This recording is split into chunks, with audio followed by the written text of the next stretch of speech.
ఇప్పుడు నీళ్ళు ఇస్తే పైన ఇంకొక 3 ఎకరాలు బతుకుతుంది, నాకు కనీసం దాంతోనన్నా పెట్టుబడి వెళ్తుంది అని చెప్పి ఇంకా కొస ప్రాణంతో ఉన్నారు, చివరి ఆశతో ఉన్నారు, దింపుడు గల ఆశతో ఉన్నారు రైతాంగం. నేను ప్రభుత్వాన్ని డిమాండ్ చేస్తూ ఉన్నా, ఇరిగేషన్ శాఖ మంత్రిని డిమాండ్ చేస్తూ ఉన్నా, ఇప్పటికైనా అధికారులకు సరైన ఆదేశాలు ఇచ్చి నీళ్లు చివరి వరకు వచ్చే పద్ధతుల్లో పనిచేయించండి.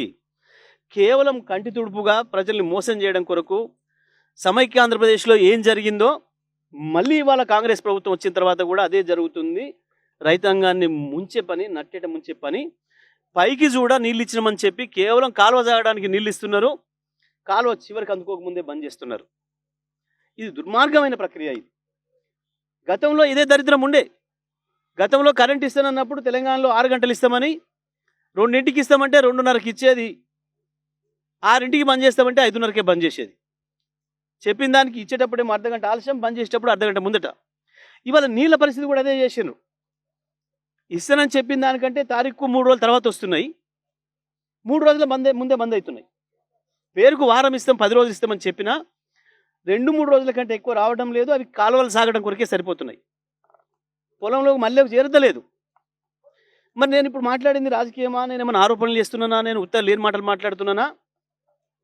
మంత్రులు చెప్పాలి. ఇవాళ ఇంతమంది రైతులు ఉన్నారు, వాళ్ళకి ఏ పార్టీలు లేవు, రాజకీయాలు లేవు, రైతులే. మీ అందరి సాక్షిగానే లక్షలాదిగా గొర్రెలు వచ్చి మేస్తున్నాయి. నీళ్ళు ఇవ్వాల్సిన ఉత్తమ్ కుమార్ రెడ్డి నీళ్ళు ఇవ్వలేదు, కానీ గొర్రెలను మాత్రం పంపిండు అని చెప్పి రైతులు చెప్తున్నారు. నీళ్ళు ఏమంటే గొర్రెలను పంపిండు అని చెప్తున్నారు రైతులు. నేను అంటున్న మాట కాదు, ఇది రైతులు అంటున్న మాట. నేను ఇప్పటికైనా విజ్ఞప్తి చేస్తున్నా, సూర్యాపేట జిల్లా రైతుల తరఫున నేను దండం పెట్టి అడుగుతున్నా, నీళ్ళు ఇవ్వండి, రైతులు కాపాడండి.